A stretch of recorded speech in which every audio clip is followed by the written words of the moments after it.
And I just wanted to give you a look at one of the biggest things that draws me here, which is the exhibit. Through these doors here,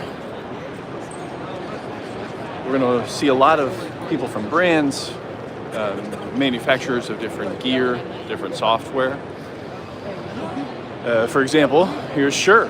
So what I wanted to do is just kind of help you get the experience of what this exhibit floor is like, so maybe you'll decide to come next year. Right off the bat, we see Shure's new SM7DB. For those of you who are unfamiliar with what the SM7DB is, it is the SM7B. You've probably heard of it. It's the classic video podcast microphone. And you may have known that the SM7B is almost always paired with the cloud lifter. I don't want to say almost always. It is often paired with a cloud lifter, which is an inline preamp that allows you to get 25 dB of gain from your microphone before you even hit your microphone preamp. The reason that's important, especially for the SM7B, is that that's a pretty gain-hungry mic, some people say. In other words, it has a low microphone sensitivity, which means that if you're a soft speaker or if you're standing pretty far away from your microphone, you may not be able to get accurate levels or appropriate levels within your recording software with just using your preamp gain alone, especially if your preamp has particularly low gain range. So what we do is we'll often put the microphone SM7B connected directly to an inline preamp, and then the inline preamp connects to your microphone preamp, and you give that cloud lifter, the inline preamp, phantom power, which gives it the power it needs to add 25 dB of gain, and then you'll usually have no problem getting as much gain as you need. So right here, we've got the original, or not the original, the SM7B, but classic mic. On the back of this mic, you'll see that it's got a presence boost and it's got a low cut. And you'll also find that on the new SM7DB, but in addition to that, you'll find, let's see if it can focus, you'll find a bypass, which will make it basically the exact same as the SM7B, or you'll find a gain control, which will give you an additional 28 dB, additional 18 dB. So now, this microphone, though it's still a dynamic microphone, it requires phantom power, and that's how it gets the energy needed to boost that signal level up. Let me know if there's anybody in the audience here who has used the SM7B, how you use it, and if you've needed to use a cloud lifter. There's a video I've got on the channel about whether you need a cloud lifter or not, and you can feel free to watch that video if you're thinking about buying a microphone that has particularly low sensitivity. Oh, cool. I see somebody saying me. That's great. Let's see what else Shure has. I think the only other thing they've got that's new is this thing right here. Now, you may be asking, what is that? So this right here, it's got one network connection that connects to a Dante network, or it can use AES 67, but within this microphone are several different microphone elements. And all of those can be used to make steerable lows. Now, let me pause there, because that sounds pretty crazy if you've never heard this concept. But let's take, for example, a boardroom or a meeting room where you're having a call. You know, people don't like microphones on the table. They don't want to hold microphones like I'm doing right now. And they don't want to see any microphones, unfortunately. So what a lot of people will do is use a product like this, the MXA 902 or the MXA 920. You put that in the ceiling, and you obviously don't want just a big microphone picking up everything in the room. You kind of want to choose what you're picking up. And here's a pretty good illustration of what's going on here. So when this thing goes back, we'll take a look. But basically, this allows you to use the phase relationships between each of those microphones within there to make steerable lobes so that we can hear only what we want to hear without seeing the microphone and without hearing what we don't want to hear. Let's see if this thing gives us a graphic. It's a really, really cool concept if you are into audio. I think you'd find it fascinating. It doesn't look like they're going to show that, but hey, if you're interested in a video on that, I would be thrilled to show it. I feel like a lot of people are into music production for the Audio University channel, but the reality is that, like I said yesterday in the live stream, the AES is a place that teaches you that there are more opportunities for audio people than just being related to music or something like that. There are people who their whole job is to design audio systems for corporate spaces, for educational spaces. And the list goes on of the opportunities that are possible. I see Shred Savage says, does this act like a shotgun mic, kind of? That's a good question. And in effect, it sort of does, but the technology is different. So a shotgun microphone would have a supercardioid polar pattern, and then it really thrives because it has a interference tube. So let's go back over to Shure, because they have a shotgun microphone I can show you. So a shotgun mic like this has a supercardioid mic there at the base, and then this interference tube allows sound to enter from the end and go directly to that microphone. But then the sound that enters from the side has phase interactions with that direct sound and cancels sounds that are coming from the side. So I've also got a video on shotgun microphone technology. If you're interested, definitely recommend checking that out.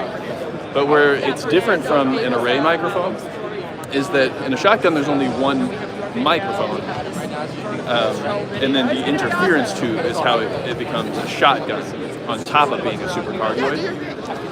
But then the array microphone is actually just a flat array of mics, and then if a sound comes from over on the left, it reaches those leftmost microphones first before reaching the rightmost microphones, and the same thing goes all around the room. And so it's a completely new technology, completely different technology from shotguns, but like you said, Shred, it kind of accomplishes a similar goal. It rejects sound that you don't want to pick up, and it only focuses on what you do want to pick up.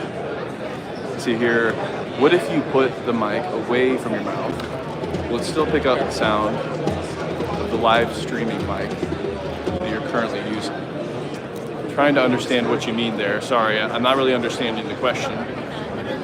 If I take this microphone further from my mouth, yeah, it'll get a little quieter, and what will also happen is the signal to noise, the signal being me and the noise being the hundreds of people talking around me, that ratio would become smaller, meaning that their voices would sound louder in comparison to my voice if I took this away from my mouth. So I'm trying to keep this as close to me as I can without clipping the mic and without pee-pops. Sorry for those using headphones. But yeah. All right, so now we've got Avid over here. And Avid has obviously Pro Tools, but one thing that they're really focusing on here at this show is this new iPad app, and it's a new app that integrates with Pro Tools. So this is called Pro Tools Sketch, and what it does is it helps you with the music production process before you really need to get into a traditional DAW to mix. So as you can see here, we've got different instruments on, let's say, the X-axis. So each of these columns are a different instrument. And then on the Y-axis, you've got different parts of your arrangement. So you can see here, if I click the arrangement button, I can rearrange the arrangements on the top. And then when I play the song, it's going to go through, well, what I did there apparently wasn't successful, but what would happen is, here we go. So for this one, for example, you can see that it's playing this particular segment again and again. And what you can do is you can build a song that way. So you say, okay, well actually I wanted to have 2 verses before the first chorus instead. So you just rearrange your arrangement. Your audio clips for each track are already here. And that is it's a process that's much more cohesive to creation rather than traditional DAW. So it's a pretty new feature. Keep an eye out for that though, because I think that's going to be a big deal. I think that some other DAWs have features that are similar. I think Studio One, that really took me when I was testing out Studio One. They go from beginning to end in the production process. Looks like Avid's jumping on board with that as well.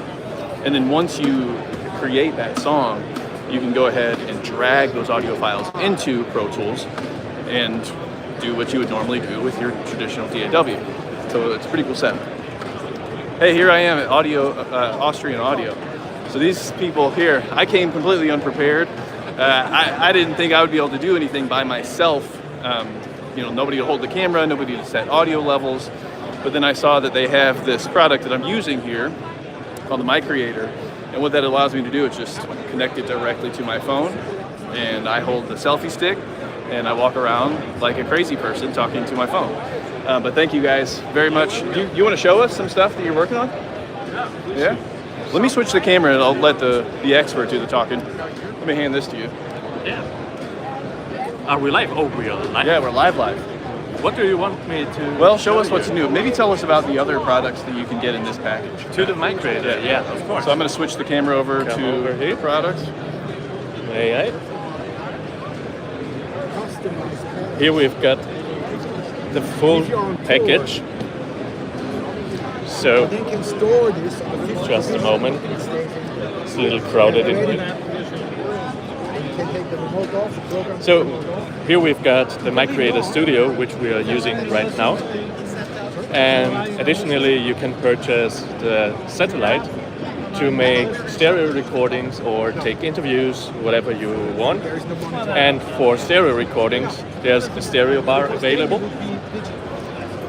And the cool thing about it is, as you can see here, you've got an in and out and an output.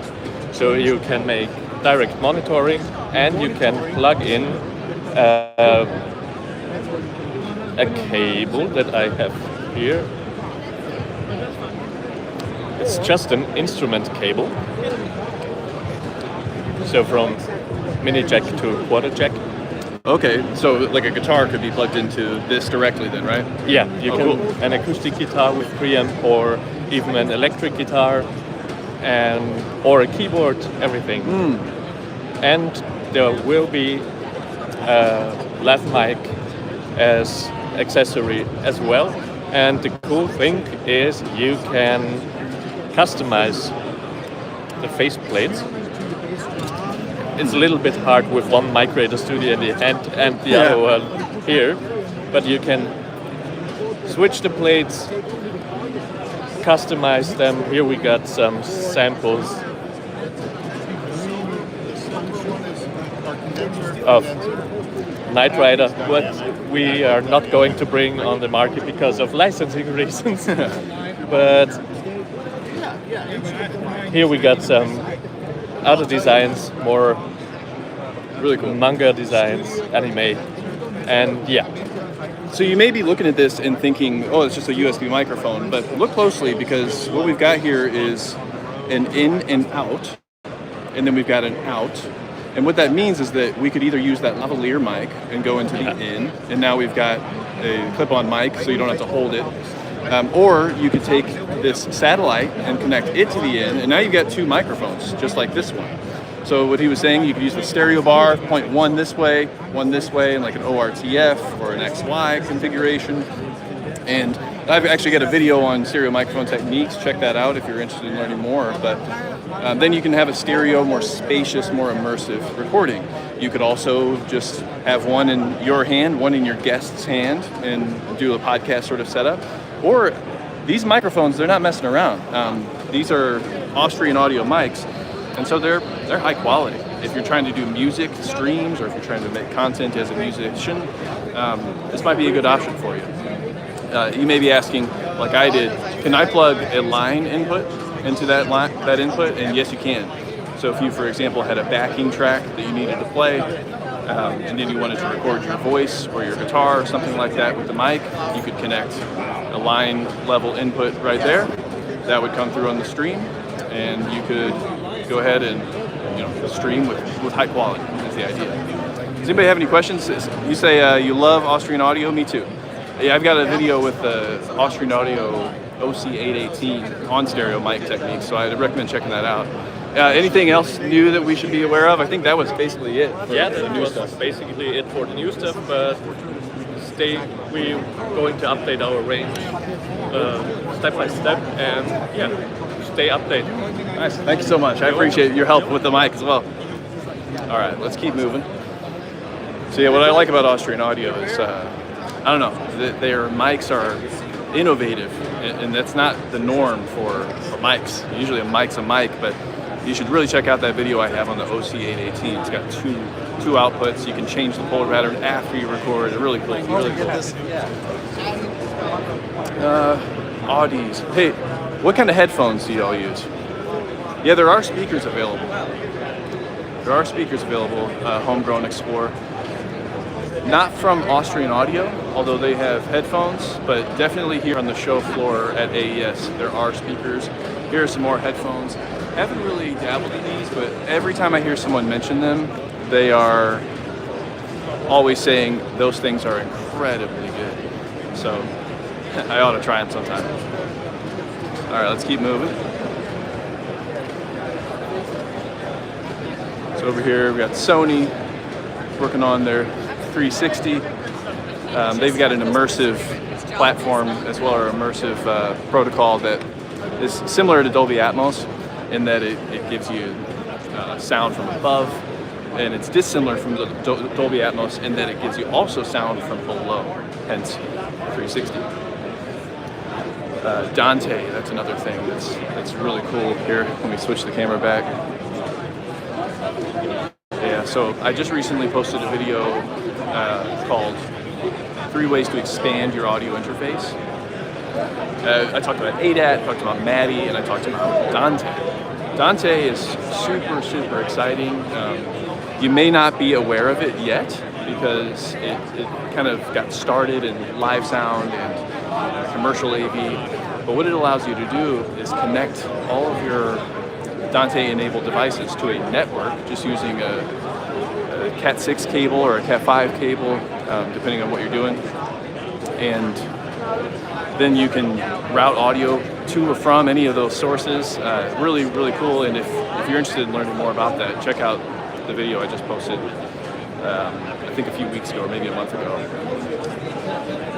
Any questions here? Yeah, 818 is a great mic. Oh yeah, drum overheads.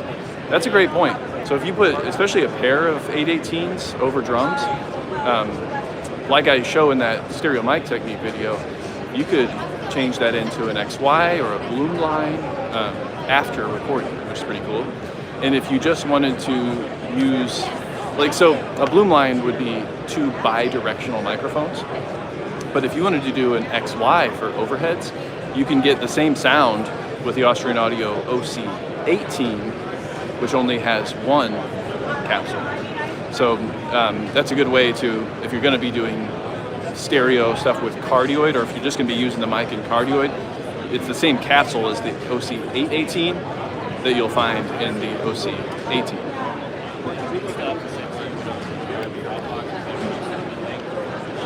What's a good complement to a Neve Pre as far as different tone level? I would say probably like SSL, because, and actually let me show you over here now that we're talking about this. And then design it. Make our way over there.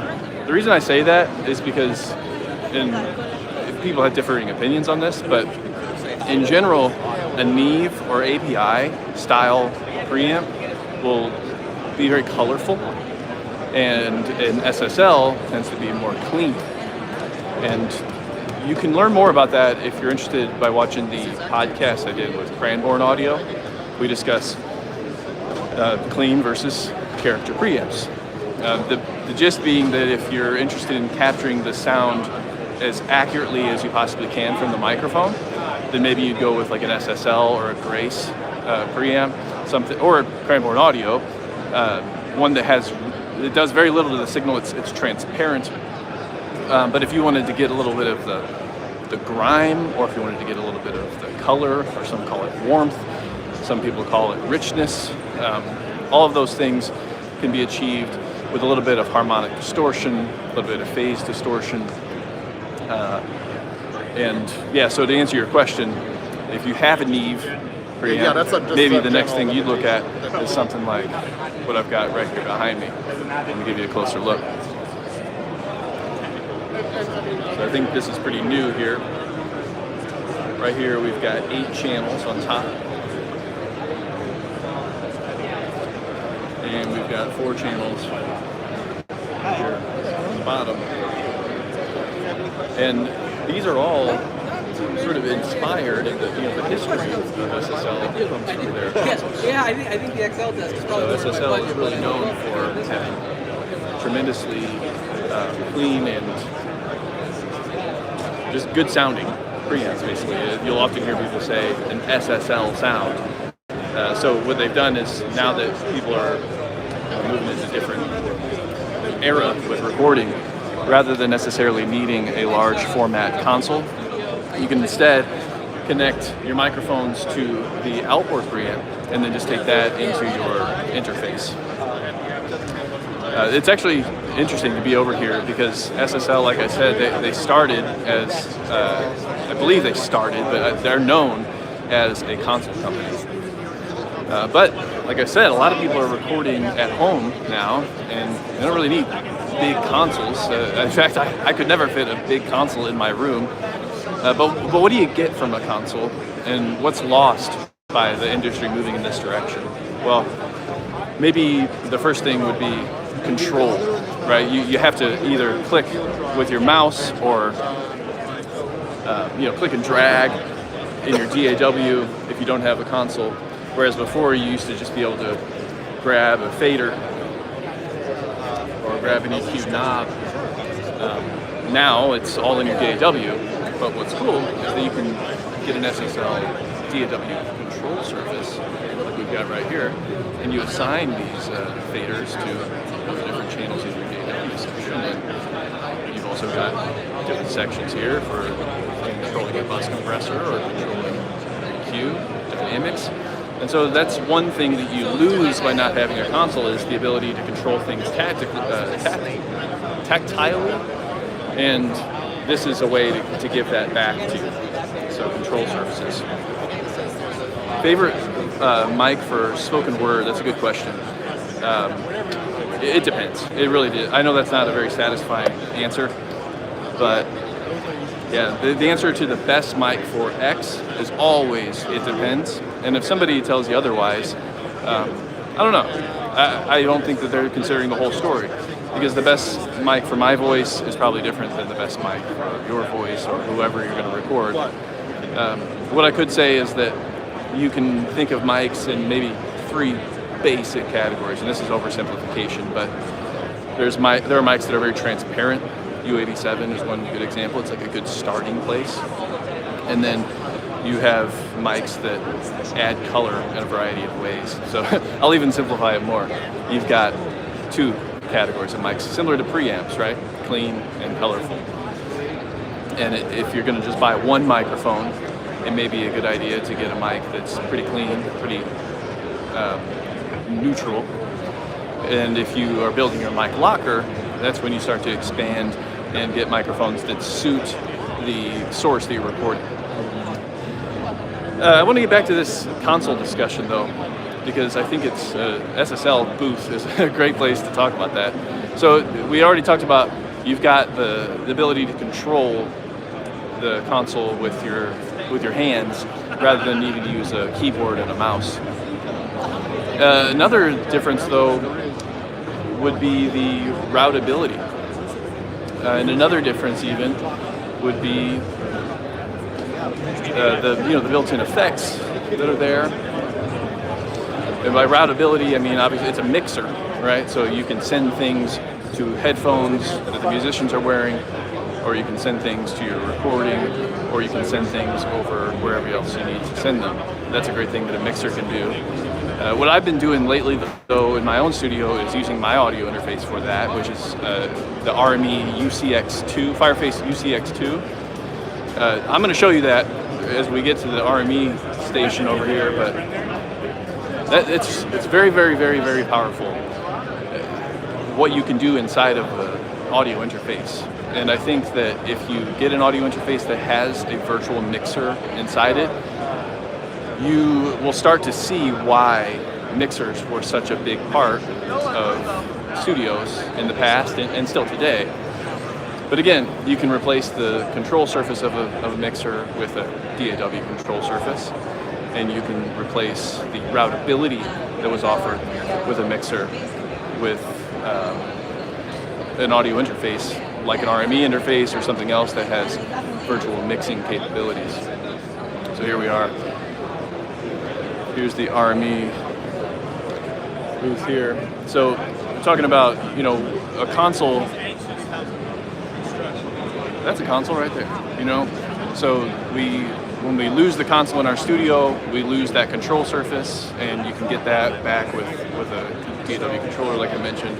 We also lose the ability to send audio from point A to point B. Let's take a look at what this means with this.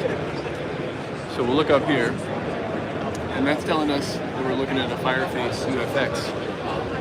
So that's this here, right on top. And you can see that on the front we've got 4 microphone preamps. Right here we've got 2 individual stereo headphone outputs.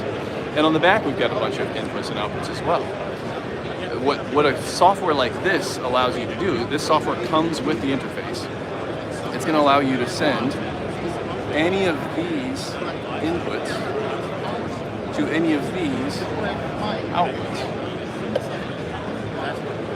Now, that might be an overwhelming thought at first, because it's like, I can do anything. Hold on one second. And we're on a live stream. It's all good. We're showing off the RME stuff. Oh, okay. Yeah. Then I'll get out of I'd love to come back and talk after this, though. That sounds great. Hey, that's another benefit of AES, is that you're walking through and you see people you know, and they want to catch up with you. So, really cool. Back to the RME mixability. So a console before would allow you to take that mic to that preamp, that mic preamp over to that tape machine, take all those signals and put them to different headphone mixes for the musicians. And I mean, that's still needed these days, but a lot of that can be done inside your DAW. I'm sorry, a lot of that can be done inside your audio interface. Cool. So yeah, a lot to come with RME. I'm using both their Babyface Pro FS interface, which is a bus-powered interface, and then I'm also using the UCX2, which is, man, it's so, especially for me as a content creator, who I'm constantly making screen captures and I'm constantly setting up weird demonstrations for videos and stuff. I mean, having the ability to send anything anywhere is so helpful. If anybody has suggestions on what you'd like to see while I'm here, just leave a comment below. I can watch those, come in, and hopefully help you understand what it's like to be here at AES. So right here we've got a lot of software, Apogee, we've got Fab Filter, we've got everybody.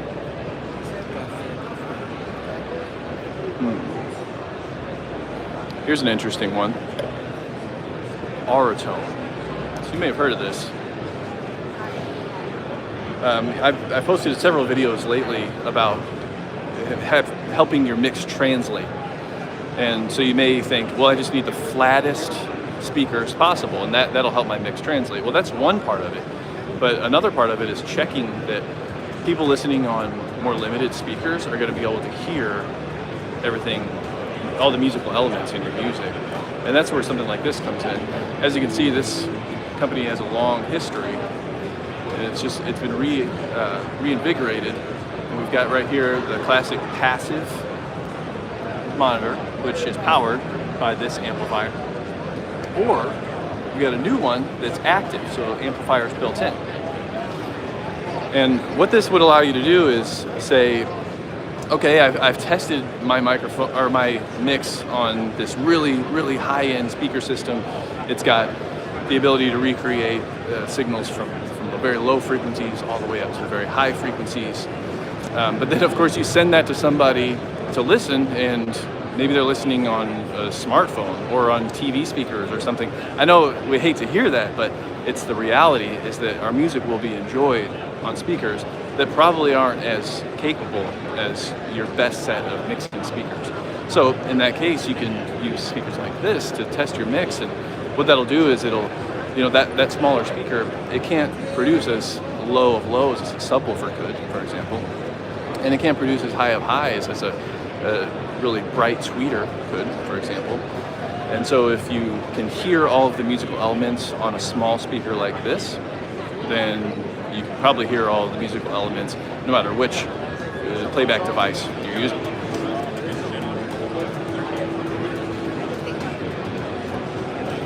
Let's go back here. Yeah, like I said, we've got a lot of different software companies, Melodyne, FL Studio, FabFilter. I was like, sure. You can see a lot of people here, right? It might be intimidating. We're recording. First year I came here, I didn't know anybody, and I still don't know most people. But every year I come back, I recognize a few more people. A few more people recognize me. And yeah, that's the magic of AES, is that you're building your network.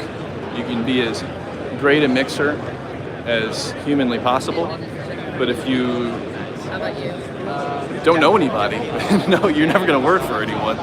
You're never going to work with anybody, and most importantly, you're going to miss out on opportunities to learn something. All right, reading some comments here. We've got great audio for video. Blackmagic is here. Yep, Blackmagic Fairlight, they're here. I actually just spoke with them. We've been using, on the Audio University team, their DaVinci Resolve software. There's a free version. I mean, it's really capable.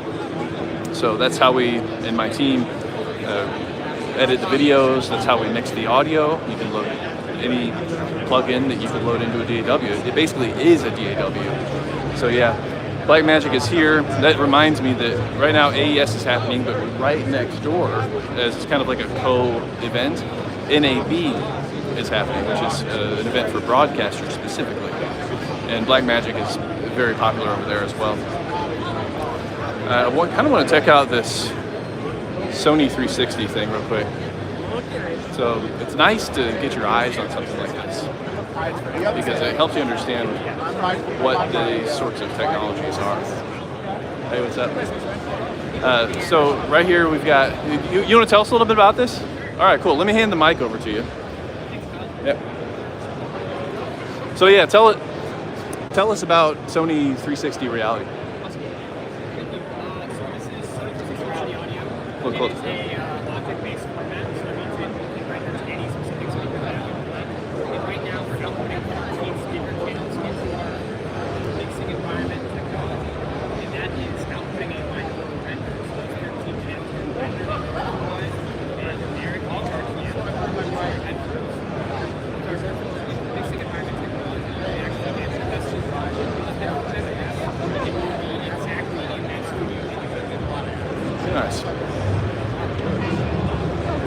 And if you're interested in hearing that in action, at NAMM we actually put together a video that you can hear things above you, behind you, below you, everywhere, in just headphones. So it comes across on YouTube and everything. It says they couldn't hear you very well, sorry. But let me recap what he was saying. Basically, this is a way of mixing that instead of saying, I wanted to send this signal to the right channel and this signal to the left channel. You basically are in this three-dimensional space that you can see on the screen back here, and you just say, where do you want the object to be? Yeah, thank you. Yep, and so that is sort of like your input channel, so to speak. And rather than having to decide which speaker channels to send it to, the file itself that you're playing it just knows where the objects are. So depending on where your speakers are in your position in your room, that object in theory will stay where it was intended to be by the person mixing. What's really cool that he mentioned is the idea of binaural renderings. And so now we're saying, well, if you have headphones, like right now, I can hear people behind me, I can hear people over there in front of me, but I don't have speakers all around me, right? Because my ears are capable of hearing and localizing where different sounds are coming from. It does that by, it's louder in the left, it's probably coming from the left side, because sound gets quieter as it travels over distance. And if I hear it louder on the left, that probably means it's traveling further to my right ear than it is to my left ear. Sound would also arrive in that left ear before arriving in the right ear. So that's another cue for us. But then there's also this idea of an HRTF, head-related transfer function. Transfer function is just the effect something has on signals passing through it. It's the function of transferring that signal. But then an HRTF is the transfer function of your head, or related to your head. So we've all got a skull, we've got pinna. So a sound behind me will have to wrap around those features of my head and my ears before reaching me. And that kind of places somewhat of like an EQ filter.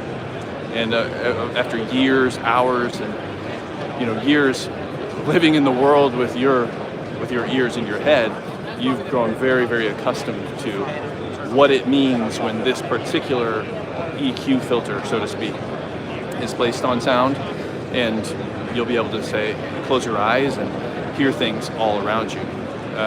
This is obviously a topic that's better shown than explained.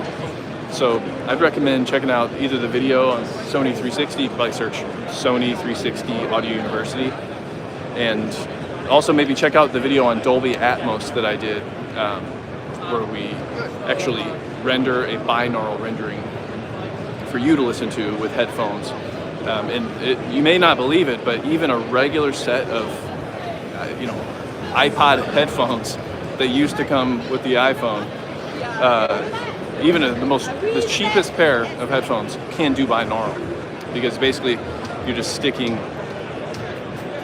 a sound source right here, and it is recreating the world around you, just as if you were in everyday life. And I'm super excited by that concept of HRTFs and of binaural recording, so definitely watch out for that.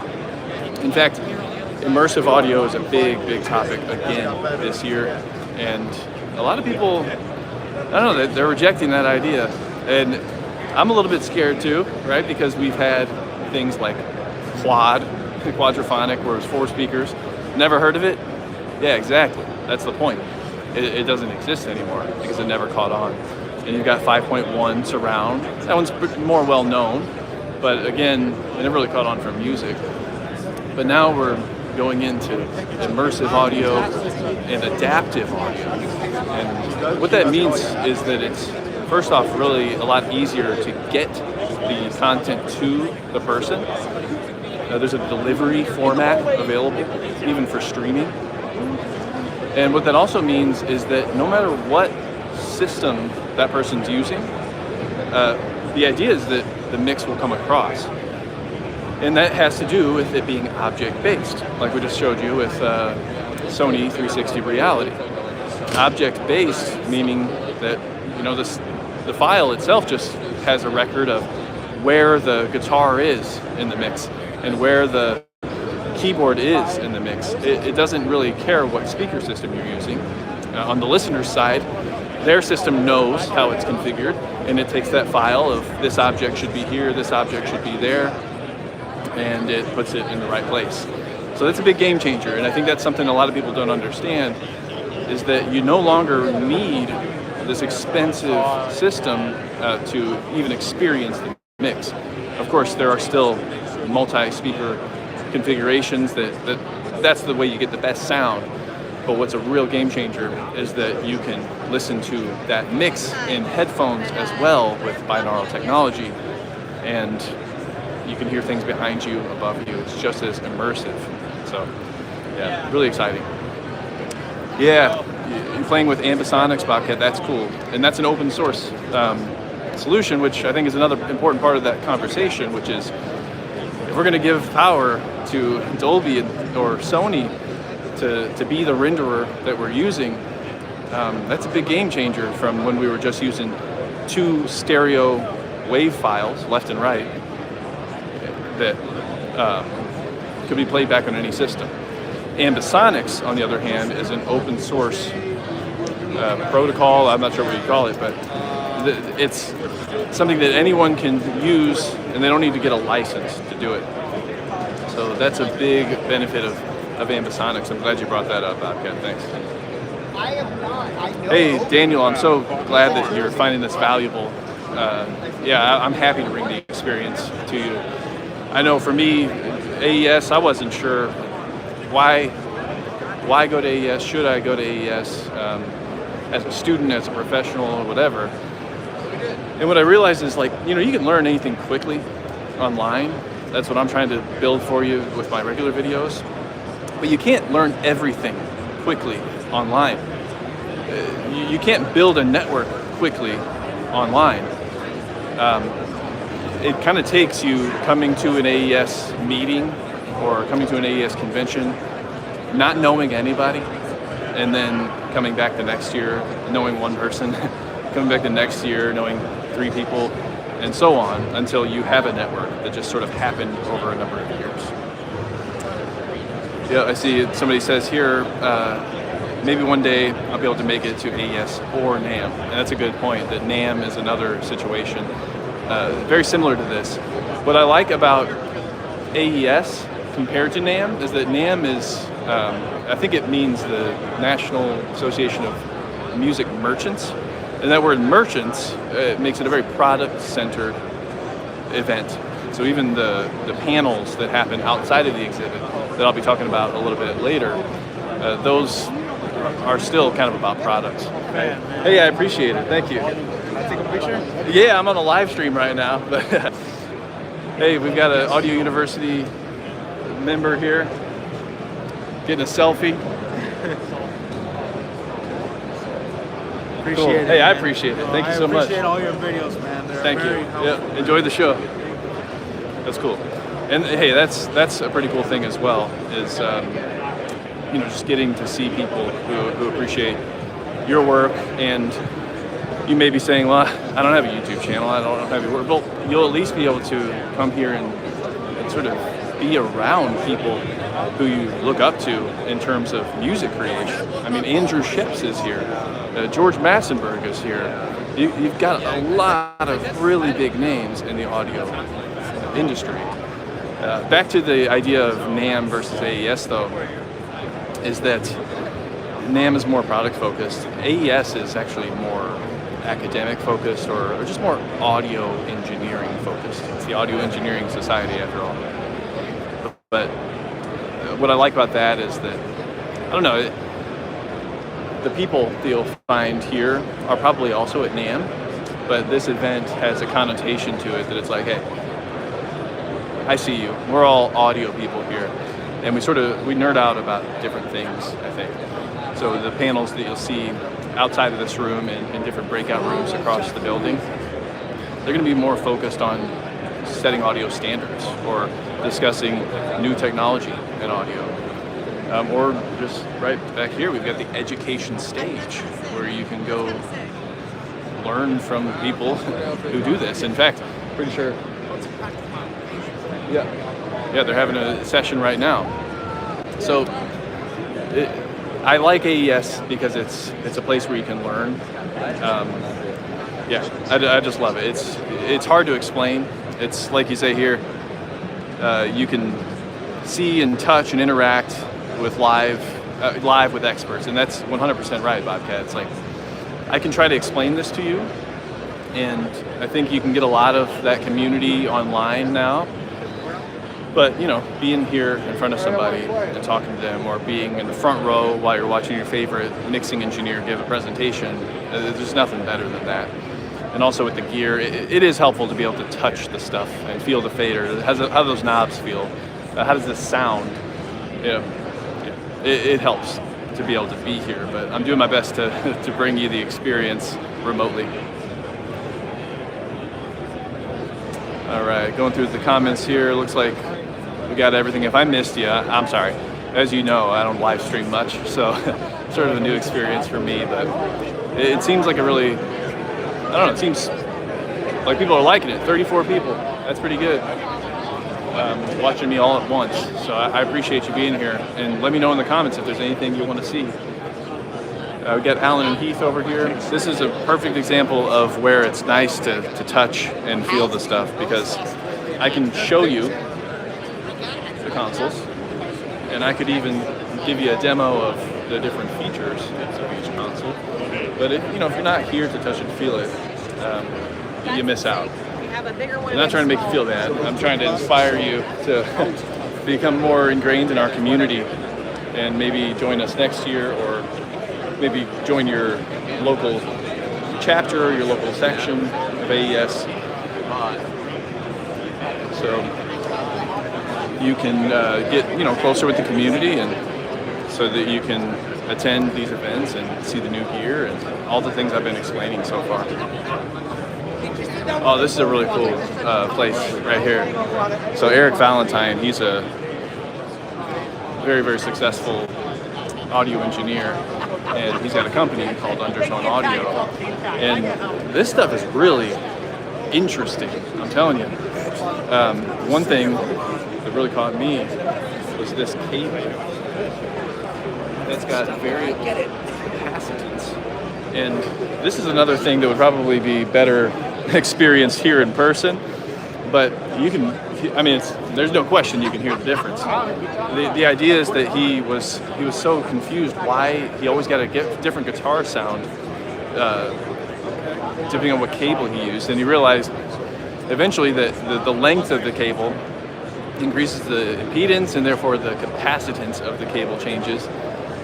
So this little switch that I just showed you on that cable allows you to change the capacitance, so you can use that cable and adjust. It's basically another handle for you to change the tonality of the guitar. And what's really cool about that is that you could do that with EQ, right? You could change the capacitance and brighten the sound. Well, I could have done that with EQ as well, you might be thinking, but that comes with different phase implications. So when you use EQ, you're inherently distorting the signal and changing the phase. And that can sometimes have negative side effects. But if you just change the capacitance and you get that brightening without that phase cost, that's a different story.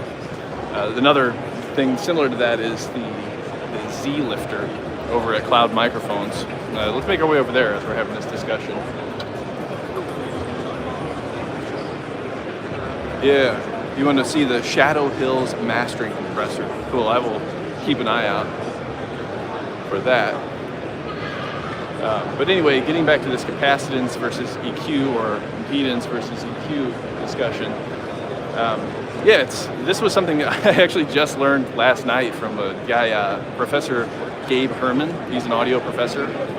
And I knew that impedance would change the sound, and I knew that capacitance would change the sound, but I myself was kind of thinking, well, I don't want to commit to anything that early on. I don't want to shape the audio in a way I can't change it later. I'll just do it with EQ later. But then he helped me understand that it's a good thing to make decisions early on in the recording process, and like I said, EQ comes at a phase cost. So here's another way, in addition to capacitance, you can use impedance. So right here is a variable impedance knob, and if you want to see that demonstrated, I have a video on ribbon microphones. And what you get is, I forget which way is which, but you basically get a brighter sound, and then maybe a little bit of a bass boost at a certain point. again, it's just another handle or another way that you can change the sound of your music. So it's something to keep in mind. Some preamps have an impedance knob on them. It also has to do with the output impedance of the mic you're using, so it's a whole rabbit hole. But what I found is that everybody here, even if they've been doing this for a long, long time, they're always looking for another way to shape the audio. So Vali says, so I'm assuming the hardware and plug-in behave quite similarly. And I'm trying to think where we've been, hardware and plug-in. Do you want to be more specific on that, of which hardware and plug-in you're talking about? Yeah, he said very easy to get heavy-handed with it. Oh, maybe you're in a conversation aside from me. Live streaming pro here, Audio University.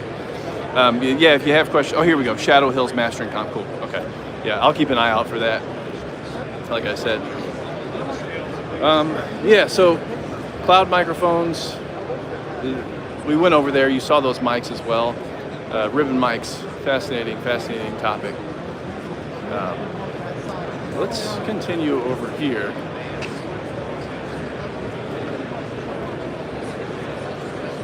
Meandering through.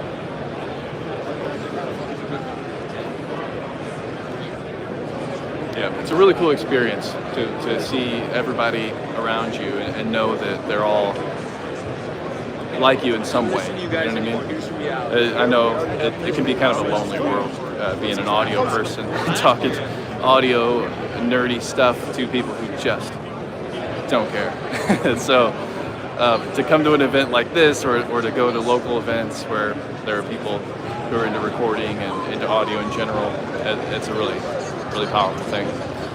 Here we are at the Focusrite though. And so Focusrite Scarlett 2i2, you've probably heard of it. It is a really popular interface. You get a lot of value for your money with this. They've recently updated a few of these Scarlett interfaces to Gen 4, which has a few cool features. One of which being that you've got more gain with preamps. So getting back to that discussion at the beginning, if you've got the SM7B and you need a little bit more gain, Focusrite's new generation of Scarlett interfaces will have more than their third generation. They've also got a lot better meters on them. So you can see this right here. As opposed to just a ring that illuminates all around, it's sort of like a circular meter. Looks a lot better, and it also helps you get your levels more accurately. Yeah, Vali, you say you have an 18i20 second gen, solid interfaces. You started with the 2i2 first gen. Me too. Yeah, so I started with the 2i2 first gen, and then I am using the 18i20. What's cool about the 18i20, as opposed to some of the other Scarlett interfaces, that has ADAT. And so even though now I use the RME UFX2, like I mentioned, I can connect that 18i20 via ADAT as a preamp. So I've got 8 channels of microphone preamp coming in over the ADAT connection. So it's not like I, got a new interface and now that other interface is just useless. It's still 8 microphone preamps that I can integrate into my system. So that's a really big benefit of that one. And I think that, the 2i2 lasted me a good amount of time when I was first starting out and even doing sound and live sound and things like that. It's a good piece of equipment because it has 2 microphone preamps, which for me is really critical. Some of them, like the Solo, would only have 1 microphone preamp, 1 instrument input, and that'll help you right off the bat. That's what I started with, was I think like a M-Audio Fast Track USB, something like that.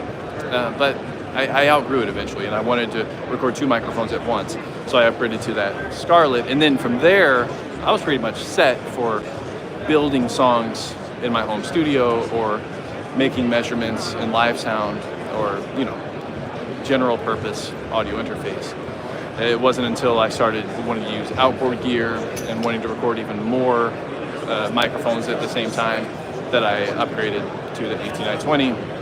And then of course, I wanted to upgrade even further to the RME so that I had that ability to control things with the Total Mix software that I showed you just a few minutes ago. Yeah, there are, Chad, there are DAW companies present. Like I showed you over there, there's FL Studio. Avid is here. I don't think Steinberg has a booth here, although they probably have people floating around talking to people. Obviously Apple, they're not coming to the Audio Engineering Society, but they're the makers of Logic, so they're not here either.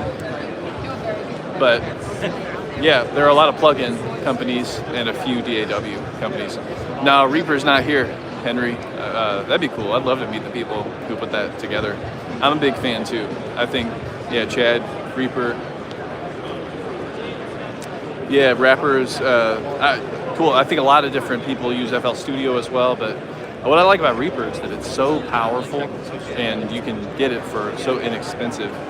And I like to teach my videos with that for the most part because it's something that you can go get a free trial of and try out what I'm teaching in the video. So yeah, I love Reaper, love Reaper. Looks like everybody loves Reaper. Or looks like the same two people really, really love Reaper, Chad and Henry. Nice, you use Cubase. I think that's a good option too. I just got a license to that to try to test it out. And then its sibling, Nuendo, is also really powerful. But yeah, I digress.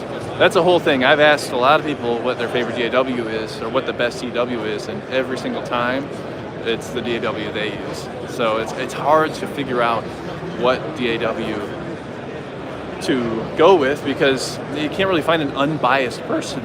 Excuse me, you can't really find an unbiased person because everybody just wants to use whatever they know best, and so it's kind of like if you start with something and you like it, you just learn that really well.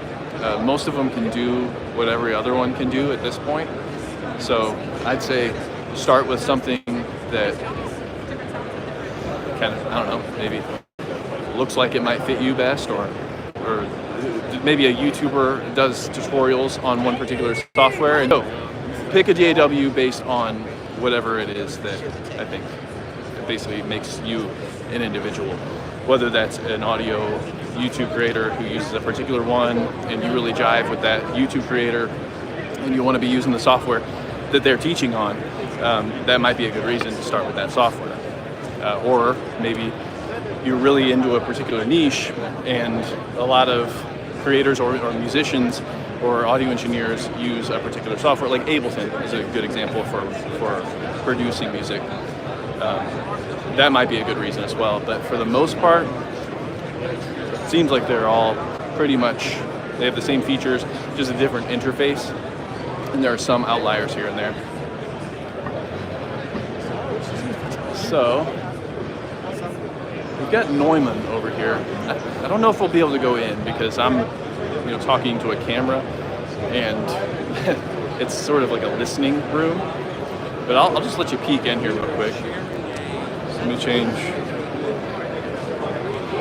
So over here we've got the Neumann booth, and you may expect to see a bunch of microphones in here because Neumann, right? But you may be surprised because Neumann has more than just microphones. They've got, of course, the legendary microphones that we all know, and those are listed here. In fact, we can kind of see their history. Started with mics, advancements in mics. The company, they're doing microphones. Recently, they've been getting into studio monitors, headphones, and audio interface. So right here, we're in the Neumann Immersive. And you can see behind me, they've got this truss sound system. So let's get you a closer look here. So up front, you can see a left, center, and right speaker with subs underneath the left and right speaker. And then over to the side, you see people are kind of blocking it, but there are some wide speakers up above us. We've got 1, 2, 3, 4, 5, 6 speakers here, and then behind us we've got an additional 2. And finally, we've got these back here that are firing in from the side, a little bit behind you. Obviously, the perfect seat would be right there in the center, but the way they've set this up, I had a demonstration yesterday where it sounded pretty good. I was, of course, kind of early, so I got to sit in the middle, but yeah, the idea is that if you've got actual speakers all around you, that's the ideal setup, because then there is actually sound coming from all around you. Whereas if you just have headphones, you can still get that experience with binaural, as I've mentioned. But obviously having the real sound source is going to be better for you. You may be wondering, like, how is this all set up? And it's really cool. So we've got this merging interface over here. There's also a Neumann interface that's similar. And then that is reaching these via not Dante, but AES 67. And that goes through this unit right here on bottom, which then feeds all the speakers throughout the room with analog XLR cables, because they are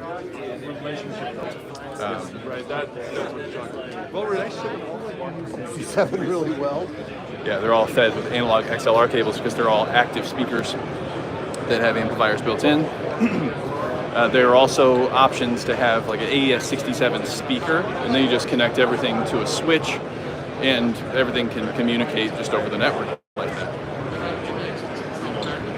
Oops, it looks like I dropped out there. Yeah, service is not great here. Sorry about that, everybody. Cell signal's flaky, yep, for sure. Not even on Wi-Fi.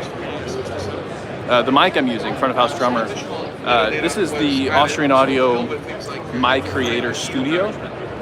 We talked about that a little bit earlier in this live stream, if you want to go back and check that out, but I'll go ahead and plug them because it was sort of an emergency situation for me. I needed a mic. I didn't expect to be able to shoot content just by myself, but then I saw that they have this mic that could just plug in via USB straight to my phone, and it seems like it's been working really well. Let me know in the comments if it sounds good. But yeah, this is the Austrian Audio Mic Creator. What else do we have here? This right here is pretty sweet.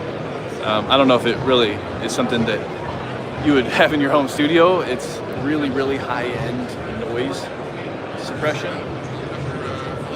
Here's a plug-in version that they're introducing, but then they've got these hardware units here. This is called Cedar Audio. And so that bottom one down there is 8 channels. We've got 4 channels over here, and then 2 channels on the far end. It's the kind of stuff we're trying to get into. I mean, this is one of those things that's better experienced here in person, because we're on a really loud we're on a really loud floor with people talking all around, and you talk into this little microphone, you put headphones on, and you're like, all right, it's noisy. And then you start turning that knob, and the noise goes away. And what's even more important is that the noise goes away, but your voice doesn't start to sound really, really bad until the noise is really, really low. Another solution for that might be more applicable to people like you and me who are doing music production a lot in home studio, or I'm doing content creation where I use noise suppression from Isotope. So their package RX, I think they're at RX 10 or 11. Now that is super powerful, and this is just a plug-in that you put in your DAW session, or you put in your Premiere session or whatever, and it allows you to remove noise, whether it's a fan noise or whether it's without grading the sound of your voice. Bobcat, the Audio University forgot to bring a mic. I have, that's the thing. No, I didn't. I have, it is ironic, but I have 2 SM58s in my backpack. I got to thinking, I also have a Zoom recorder. I got to thinking, I can record all of these videos and set up a tripod and use a regular mic and set the gains and have cables going everywhere. And then I can upload that. And I don't know, it didn't seem like that would be best for you, because you can just research this gear anywhere. And if I go around asking the manufacturers to talk about their gear, it's basically just going to be a commercial.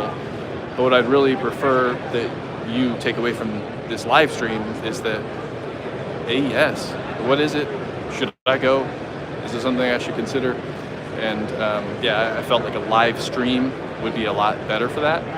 And there wasn't really a way to getting my Zoom recorder connected to my iPhone. And Audio University wasn't about to use an iPhone microphone that's 4 feet away from me on a show floor. It would have sounded terrible. But then I realized, I could just use one of these microphones, connect it straight to the iPhone. Now you get high quality audio that you should expect, obviously, on an Audio University channel. And I can walk around and be here live with you and give you the experience of being here to the best of my ability, at least. This is something I'm gonna be checking out. Now, if you're an acoustician, or if you're designing a home theater or you're designing a home studio, this is a really cool software that I've just been made aware of, where you can put in dimensions and you can put in information about the materials being used in your space and the different barriers that are placed in your space, and it'll help you model, it'll help you predict what sound is going to sound like in that space before you even get into that, making it a reality, right? So it's a way of modeling what will happen in a space acoustically. The way I can see using that is obviously making my room sound better, but also just teaching some more concepts around acoustics. So if you're interested in acoustics, let me know in the comments below. I love talking about acoustics, and it's just always more helpful to see it rather than just talk about it, because if you just talk about it, there tends to be a lot of math involved, or I don't know. I'm a visual learner, and I feel like a lot of people are, so I prefer the idea of using a software like that will help us visualize what these different acoustic principles will do. All right, check it out. We got Glenn, long hair over there, from Spectre Sound Studios. Good guy. It's cool to be here around everybody. You see that? Oh wow, that was X, whoever it is that you look up to in your industry. It was Bob Clearmountain. That was George Massenburg. It's really, really cool. I still get starstruck a little bit when I see them. Your quick thoughts on AI and music creation. Will things become too easy and sterile? That's a good question, and that's well phrased, because I think those are definite risks. But I think that making things easy isn't necessarily a bad thing, because I put it this way in a podcast, like, I can't sing that well, but that doesn't mean I don't have musical thoughts that I want to express. And if AI allows me to express those musical thoughts, I feel like it's art just as much as anything else. I still have tremendous respect, obviously, for people who can play the instrument extremely well and who can sing very well, but I think that the easier it is for people to make art, the better. Let me know if you agree. The sterile question, though, Chad, is a good point as well, because if AI continues to just work like taking discs and then making more of that, I mean, we may get to a world that's even more homogeneous, if you know what I mean. It's like everything's the same. That's when it comes to art, because art is about community and it's about connection, but it's also about individual expression, in my opinion. So we'll see what happens with that. I think that in a lot of industries, including ours, it's going to be a really powerful tool. So I encourage you to keep up to date and try using these tools. But then at a certain point, it'll have its costs, and that'll be people losing their jobs basically because AI can do it. So I'm excited. I'm nervous. It's a lot of emotions when it comes to AI. Let's see what else we have here. I haven't seen that mastering product that you were wanting to see. Sorry about that. You've been here on the stream for so long, and I still haven't found it, so I'm not sure I'll be able to. just a few more things here, and then I will drop off. Oh, here's a good one. Yeah. Okay, so let me switch to the camera so you can see. So this is a really cool thing to see here in person, is this structure here. And this is a great demonstration. A lot of people ask, will acoustic treatment help me with sound isolation and soundproofing? Probably not. Soundproofing takes a lot more than just absorptive panels on your wall. So while you may see panels on the wall, either for absorption or for diffusion, those will really help with how sound sounds in your room. Over here, we've got some of that plus sound isolation or soundproofing. And you can see here that this is basically a little corner of your room just as a model. And they've actually built an air gap here. So they're completely isolated. We've got some insulation here that helps prevent vibrations shifting from what's below this floor to what's above that floor. And we've got another layer of insulation. And you may think that's a little overkill, but you'd be surprised at how much soundproofing you have to do to get a relatively small difference in sound transmission. So it's a fascinating concept, but for me, I think that most people doing stuff at home, that's just going to be too cost prohibitive to really get a good soundproofing improvement. And if you're renting, that's just almost impossible, because it almost always requires structural changes and renovations in order to actually see a relatively large difference, an audible difference. So I hate to say it, but I think let's say it this way, your money would be much better spent on acoustic treatment that'll make the sound better and less phasing problems in your room while recording and mixing than you would be trying to spend that same amount of money on soundproofing. If you've got a lot of money to spend to invest into your space, soundproofing is a really important thing, and the really high-end commercial studios all have soundproofing so that noise floor is really low, especially in a city like New York, where there are cars and sirens driving right outside. You have to have sound isolation. But for me, living and having a home studio, I don't even try to stop the sound from coming in or going out. It'd just be too expensive. Instead, I focus on building acoustic panels and placing acoustic treatment throughout the room to improve the fidelity and just the performance of the room for recording and mixing. Any other questions? We've got Digico, we've got Allen and Heath, we've got a lot of these live sound console companies. D&B is over there. If you're in live sound, you know D&B and L Acoustics and all these companies. It's kind of hard to demonstrate a big line array at a conference like this. That's something where you really have to go set it up somewhere to really hear it.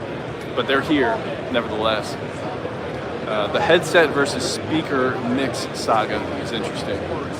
Yeah, true. You do both, Chad, but you've gotten good with headset usage. Yeah, so I've got a video on that, and there are differences and there are benefits to both. It's not like if you can't afford speakers, just use headphones. And it's really like there are benefits to speakers, such as you can feel the sound in your body. There are haptics. It seems to be more realistic, and it's true stereo because some of the left speaker reaches your right ear and some of the right speaker reaches your left ear. And that just doesn't happen in headphones unless you're using some special software to make that happen. But then on the other side, headphones have their benefit as well because you can listen more closely. I can't tell you how many times I've been listening on my speakers, which are nice speakers, editing my videos, and then I put headphones on and realize that there are little mouth clicks and there's noise. So headphones really allow you to get a closer, more detailed look as to what's going on in your audio.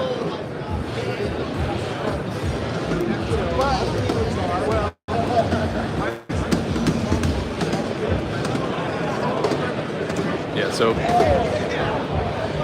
take a look around here. Technologies, that's pretty cool. It's like a little personal model. This right here has things built in. It's got a headphone. And then you can see here, we've got kick, drum kit, guitar, and these are each sources that this person could have access to. So let's say I'm your bassist. I put on these headphones. You give me access to some audio or stem, and then I can choose for myself how much of each of those I have in my headset while recording or while performing or whatever. So that's something that you can do with a product like that, with via network cable. Or if you have Total Mix, just get a headphone amplifier and make your own mixes for your musicians. So that would be your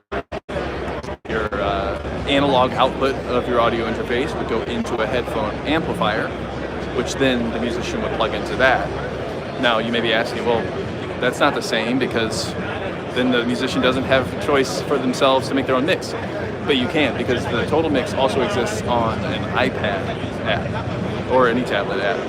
So yeah, that's really cool. You could give them a tablet, your musician a tablet, and you give them access to certain channels that controls only their output, and then they have a really powerful mixing station right there. And it's all done with just the interface itself, plus a headphone amplifier. Nice, Paul. Yeah, learning more by the second. That makes me very happy. Yeah, good point, Chad. Back to that headphones versus studio monitors discussion. Headset will really help you develop your knowledge of equalizing and using EQ. I'd say if you are using headphones, I think it's just a coin. And hey, sorry about that. Service is very, very bad here, but if you're at the Shep's. Hey, sorry about that. Service is very, very bad here, but if you're at the Shep's microphones, and they've got some interesting microphones as well. So this mic here as well. So this mic here, it's got a small diaphragm condenser and one, and a lot smarter people than me designed that.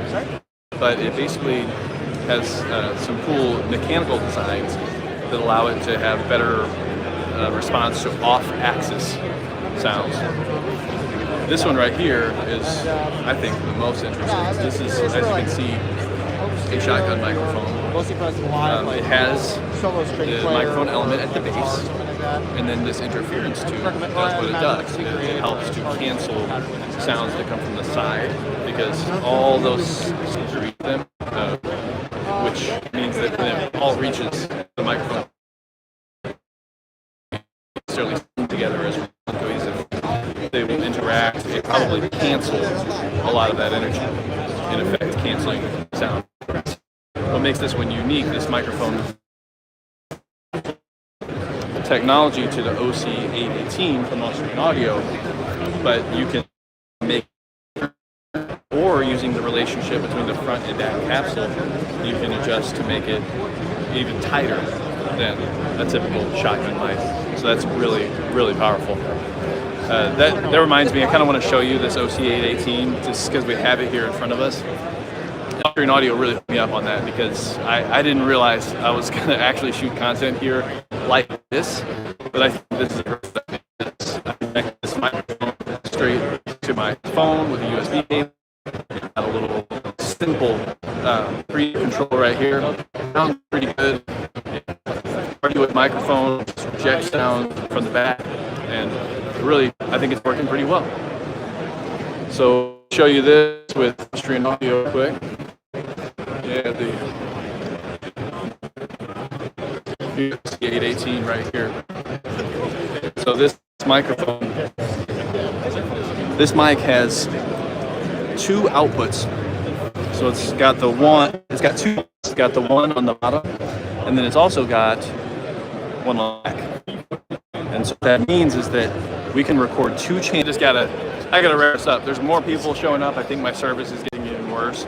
But check out the OC18. Check out the My Creator. It's not a sponsored video technically, but they definitely helped me out. So I'm certainly willing to talk about products that I'm using right here in my hand, and people have said it sounds good. I'm glad to hear that.